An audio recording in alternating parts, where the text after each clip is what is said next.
बिस्मिल्लाहिर्रहमानिर्रहीम। अस्सलामु अलैकुम नाज़रीन।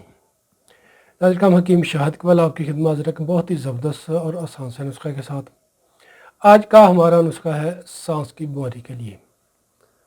काफ़ी ज़्यादा लोगों को मसाइल बन जाते हैं फेफड़ों की कमज़ोरी की वजह से।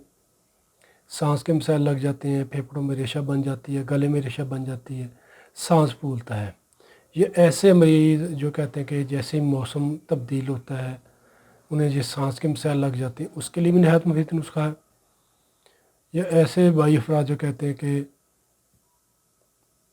वो कोई भी ठंडी चीज़ खा लें या ठंडा पानी पी लें, उन्हें सांस के मसाइल लग जाते हैं, उनके लिए भी नहायत मुफीद नुस्खा है।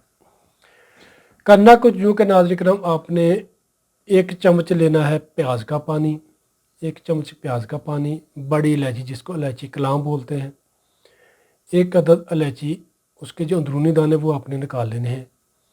प्याज के पानी को आपने तवे पर डाल दें, उसमें आपने जो इलायची के दाने हैं, 1 अदद इलायची के दाने, वो प्याज के पानी में डालकर उसको हल्की आंच पर पकाएं। नाज़रीन, जब प्याज का पानी जल जाए, सिर्फ इलायची रह जाए, और उसको अपने तवे से नीचे उतार कर बारीक पीस लेना है, यानी कि इलायची के दाने को वो आपने खा लेना है सुबह खाना खाने के 1 घंटा बाद, ताज़ा या नीम गर्म पानी के साथ या चाय के साथ। सुबह शाम इसी तरीके से इस नुस्खा को तैयार करके इस्तेमाल करें। इंशाल्लाह अल्लाह पाक आपको शिफा देंगे।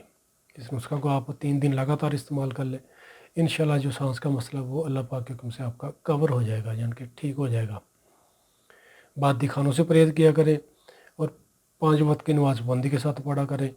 जितनी आसानी के साथ वाक कर सकते हैं वाक ज़रूर किया करें। इंशाल्लाह अल्लाह पाक ज़िंदगी में भी आपके लिए आसानी पैदा करेंगे और आखिरत में भी। शुक्रिया। तो नाज़रीन, वीडियो सदका जारी है, इसको लाजमी आपने शेयर करना है, दुआ में याद रखिएगा। इसी के साथ हकीम शाहिद इकबाल को इजाज़त दीजिएगा। फ़ी अमान अल्लाह। अस्सलामु अलैकुम।